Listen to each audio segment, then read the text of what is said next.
आप देख रहे हैं आज़ाद बोल इंडिया का हेडलाइंस शो। आज है 10 नवंबर 2025। मैं हूं आदिल खान आज़ाद। दुनिया के सबसे बड़े अखबारों और पोर्टल से चुनी गई कुछ बड़ी खबरों को आपके सामने रखेंगे जिन्होंने आज सुर्खियां बटोरी। इस शो में आज आप देखेंगे इसराइल के हवाई हमले, गजा और जुनूबी लेबनान में ताज़ा कार्रवाइयां, जंगबंदी के बावजूद कशीदगी बरकरार, तुर्की की कोशिश, गजा की सुरंगों में फंसे 200 शहरियों को निकालने की पहल, न्यूयॉर्क टाइम्स का बड़ा दावा, ईरान और इसराइल के दरमियान कभी भी छिड़ सकती है जंग, लेबनानी सदर जोसेफ ऑन का बयान, मनी लॉन्ड्रिंग पर कसदी है लगाम, ईरान का पैसा हिजबुल्लाह तक नहीं पहुंचने देंगे, सीरिया के सदर अहमद अल शरा आज ट्रंप से व्हाइट हाउस में करेंगे मुलाकात, पूरी दुनिया की नजर इस मीटिंग पर, अमेरिका में शटडाउन खत्म करने की कोशिश, सीनेट का अहम फैसला, और रूस यूक्रेन की जंग हुई तेज, दोनों ममालिक में बिजली का बहरान, कई इलाके अंधेरे में डूबे। शुरुआत करते हैं शो की। गजा और लेबनान में सीजफायर के बावजूद आज इसराइल ने फिर से हमले किए। गजा में सीजफायर को आज दूसरा महीना लग गया है, लेकिन इसराइली फोर्सेस के हमले रुकने का नाम नहीं ले रहे हैं। सोचता हूं कि ये कैसा सीजफायर है। आज इसराइली एयर स्ट्राइक्स ने गजा सिटी के ईस्ट इलाकों को निशाना बनाया। लोकल सोर्सेस के मुताबिक इसराइली फोर्सेस ने खान यूनिस के मशरिक में कई मकान तबाह कर दिए, उन्हें ढा दिया। मेयर हमदान रिदवान ने बताया कि दो मंजिला बिल्डिंग्स गिराई जा रही हैं, हर घर को टारगेट बनाया जा रहा है। उधर लेबनान के साउथ हिस्से में टेंशन जारी है। लेबनानी न्यूज़ एजेंसी ने बताया कि इसराइली ड्रोन ने अल-बसरिया इलाके में एक कार को हिट किया, कई लोग इसमें ज़ख्मी हुए। हालांकि पिछले साल इसराइल और हिजबुल्लाह के बीच सीज़फायर हुआ था, लेकिन इसराइल ऑलमोस्ट रोज़ ही साउथ लेबनान पर हमला करता है। पिछले हफ्ते के आखिर में सिर्फ 2 दिन में 4 लोग इसराइली ड्रोन हमले में मारे गए थे। तुर्की ने गजा में सुरंगों में फंसे 200 सिविलियंस के लिए सेफ पैसेज यानी एक महफूज रास्ता मांगा है। तुर्की ने कहा है कि वो गजा की अंडरग्राउंड टनल्स में फंसे हुए करीब 200 फ़लस्तीनी सिविलियंस को निकालने की कोशिश कर रहा है। ये बात एक सीनियर टर्किश ऑफिशियल ने कही। ये खबर उस वक्त आई जब तुर्की ने 11 साल बाद एक इस्राएली सोल्जर की, एक इस्राएली सिपाही की बॉडी उसके घर पहुंचाने में मदद की। जी, पहुंचाई तो फ़लस्तीनी रेजिस्टेंस मूवमेंट्स ने, लेकिन तुर्की ने इसमें अहम रोल अदा किया है। वो सिपाही जिसका नाम हादर गोल्डन था, वो 2014 की वॉर में मारा गया था गजा में। तुर्की की कोशिश है कि सीज़ फायर बना रहे और ज़्यादा लोगों की जान ना जाए। अमेरिकी अखबार द न्यूयॉर्क टाइम्स की रिपोर्ट में एक बड़ा दावा किया गया है, जिसमें कहा गया है कि ईरान और इसराइल के बीच नई वॉर, नई जंग ऑलमोस्ट तय लग रही है और ये जंग कभी भी छिड़ सकती है। इस रिपोर्ट के मुताबिक ईरान के पास अभी भी एनरिच्ड यूरेनियम का एक बहुत बड़ा स्टॉक मौजूद है और वो हज़ारों नई मिसाइल्स उनसे बना सकता है और वैसे अलग से भी बना रहा है। कहा जा रहा है उस यूरेनियम से 11 न्यूक्लियर बम बन सकते हैं। जून 2025 की 12 दिन की वॉर के बाद माना जा रहा था कि ईरान का न्यूक्लियर प्रोग्राम खत्म हो गया, लेकिन एक्सपर्ट्स कहते हैं कि इतना नुकसान नहीं हुआ जितना बताया गया या गाया गया। अब दोनों मुल्क दोबारा वॉर प्रिपरेशन में हैं, यानी ईरान और इसराइल दोनों जंग की तैयारी कर रहे हैं। ये इस रिपोर्ट में दावा किया गया है। रिपोर्ट के मुताबिक ईरान के पास इतना यूरेनियम है कि 11 एटमी हथियार, एटमी बम बन सकते हैं।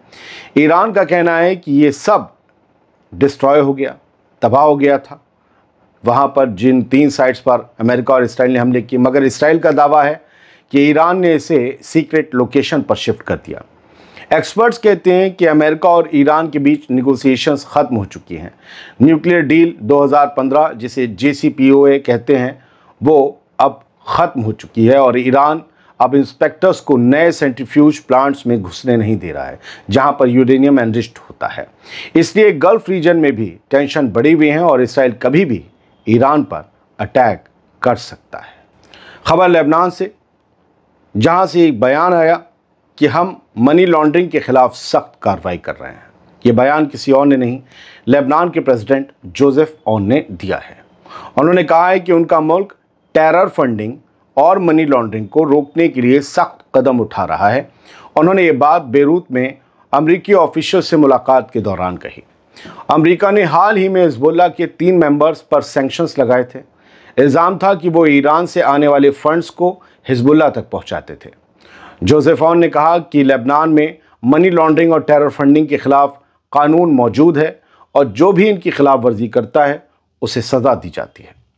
US ट्रेजरी के मुताबिक ईरान की रेवोल्यूशनरी गार्ड्स ने, IRGC ने, जनवरी से अब तक हिजबुल्लाह को $1 बिलियन से ज़्यादा फंड भेजे हैं ताकि वो अपने आप को फिर से खड़ा कर सके, हथियार इकट्ठा कर सके। ज़्यादातर मनी एक्सचेंज कंपनीज के थ्रू ये फंड गया है, ये दावा किया गया है या इल्ज़ाम अमेरिका की तरफ से है। लेबनान इस वक्त दोनों साइड के प्रेशर में है।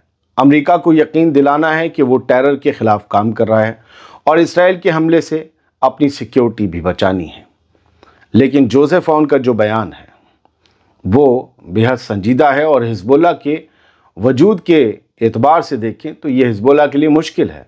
अगर फंड फ्रीज हो गए या उनका रास्ता काट दिया गया तो हिजबुल्लाह के लिए उभर पाना मुश्किल हो जाएगा। ईरान ने कहा है कि ट्रंप का बयान इस बात का सबूत है कि अमेरिका हमले में शामिल था, जो हमला हम पर इसराइल ने किया था उस हमले में। ईरान की फॉरेन मिनिस्ट्री के स्पोक्स पर्सन इस्माइल बागई ने कहा कि डोनाल्ड ट्रंप का हालिया बयान इस बात का सबूत है कि अमेरिका इसराइल के हमलों में शुरू से शामिल था। ये बयान बार बार दिया जा रहा है, बार बार दुनिया के सामने ये कहा जा रहा है कि देख लो ये शामिल थे, ये शामिल थे, और 10 नवंबर में भी यही बयान आ गया। बागई ने कहा कि तेहरान को पहले से यकीन था कि वॉशिंगटन इस जुर्म में पार्टनर है। ट्रंप के बयान ने अब इसे ऑफिशियल कंफर्म कर दिया है। अब खबर सूडान की, जहां दारफुर में RSF की एविडेंस बर्निंग कार्रवाई जारी है। सूडान के डॉक्टर्स एसोसिएशन ने RSF यानी रैपिड सपोर्ट फोर्सेस पर इल्ज़ाम लगाया है कि वो दारफुर में मास किलिंग्स के सबूत मिटा रहा है, यानी कि एक बड़े कत्लेआम के सबूत मिटा रहे है ये RSF। लोगों की लाशें जलाई जा रही हैं, मास ग्रेव्स छुपाई जा रही हैं, यानी कि बड़ी बड़ी कब्रें छुपाई जा रही हैं ताकि दुनिया को इनके क्राइम्स का पता न चल सके। जो लोग अल्फाशिर से भागकर नॉर्थ की तरफ जा रहे थे उनमें कई रास्ते में भूख या गोली से मारे गए। ह्यूमन राइट्स ग्रुप्स कह रहे हैं ये खुली जेनोसाइड है और वर्ल्ड कम्युनिटी को फौरन इस पर एक्शन लेना चाहिए। अब बात रशिया और यूक्रेन वॉर की, जो तेज़ हो चुकी है, हर गुजरते दिन के साथ तेज़ हो रही है। दोनों साइड अंधेरे में डूब गए हैं ताज़ा कार्रवाइयों के बाद। रशिया का कहना है कि उसने ज़ापोरिज़िया रीजन में रिविन विलेज पर कंट्रोल हासिल कर लिया, रिविन नाम के गांव पर। यूक्रेन ने भी ईस्टर्न पोक्रोवस्क में भारी लड़ाई की खबर दी है। हज़ारों घरों में बिजली और पानी की सप्लाई कट गई है।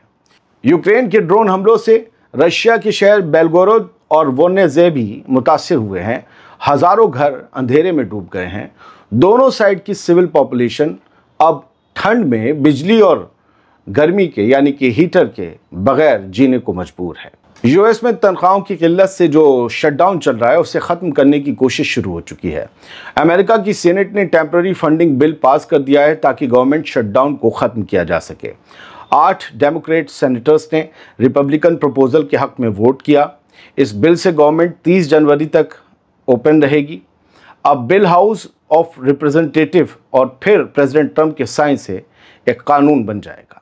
अमेरिका में फ़्लाइट्स का क्राइसिस है। करीबन 3,300 फ़्लाइट्स कैंसिल करनी पड़ी हैं। गवर्नमेंट शटडाउन की वजह से अमेरिका का एविएशन सेक्टर बुरी तरह से इम्पैक्ट हुआ है, बुरी तरह से उस पर असर पड़ा है। एयरलाइंस ने 3,300 से ज़्यादा फ़्लाइट्स कैंसिल की, हज़ारों में डिले हुआ। ट्रांसपोर्ट डिपार्टमेंट ने कहा कि अगर शटडाउन यूं ही जारी रहा तो एयर ट्रैवल ऑलमोस्ट रुक जाएगा। इसीलिए इस शटडाउन को ख़त्म करवाने की कोशिश की जा रही है। जुमे को ही 1,000 फ़्लाइट कैंसिल हुई थी, फिर इसके बाद हफ्ते के रोज़ 1,500 फ़्लाइट कैंसिल करनी पड़ी और इतवार को 3,300 से ज़्यादा फ़्लाइट्स कैंसिल करनी पड़ी अमेरिका में। आप सोचिए क्या अफरा तफरी का माहौल होगा अमेरिका के एयरपोर्ट्स पर और कितने ज़्यादा परेशान होंगे तमाम पैसेंजर्स गवर्नमेंट की पॉलिसी की वजह से। सीरिया के सदर अल-शरा व्हाइट हाउस में आज ट्रंप से मुलाकात करेंगे। दुनिया भर की निगाहें इस मुलाकात पर टिक गई हैं। सीरिया के प्रेसिडेंट अहमद अल-शरा व्हाइट हाउस में डोनाल्ड ट्रंप से जब मिलने जाएंगे तो क्या बात होगी, ये सब जानना भी चाहते हैं। ये मुलाकात इसलिए हिस्टोरिक मानी जा रही है क्योंकि वॉशिंगटन ने अभी अभी अल-शरा को सैंक्शंस लिस्ट से बाहर निकाला है। उन पर जो पाबंदियां थी वो तमाम ख़त्म कर दी गई। 1946 में सीरिया की आज़ादी के बाद पहली बार सीरिया का कोई प्रेसिडेंट व्हाइट हाउस में इनवाइट किया गया है।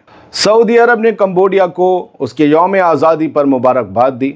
सऊदी अरब के किंग सलमान बिन अब्दुल अजीज़ और क्राउन प्रिंस मोहम्मद बिन सलमान ने कंबोडिया के किंग नोरोडोम शियामोनी को इंडिपेंडेंस डे पर मुबारकबाद पेश की। उन्होंने कंबोडिया के लिए तरक्की और अमन की दुआ की। याद रहे कि 9 नवंबर 1953 को कंबोडिया ने फ्रांस से आज़ादी हासिल की थी। फिलहाल ये थी कुछ खबरें, बड़ी हेडलाइंस थीं, लिहाजा इसे तेज़ तर्रार अंदाज में और कम वक्त में आपके सामने पेश कर दिया। उम्मीद करता हूँ ये कोशिश आपको पसंद आई होगी। सलामत रहिए, खुश रहिए।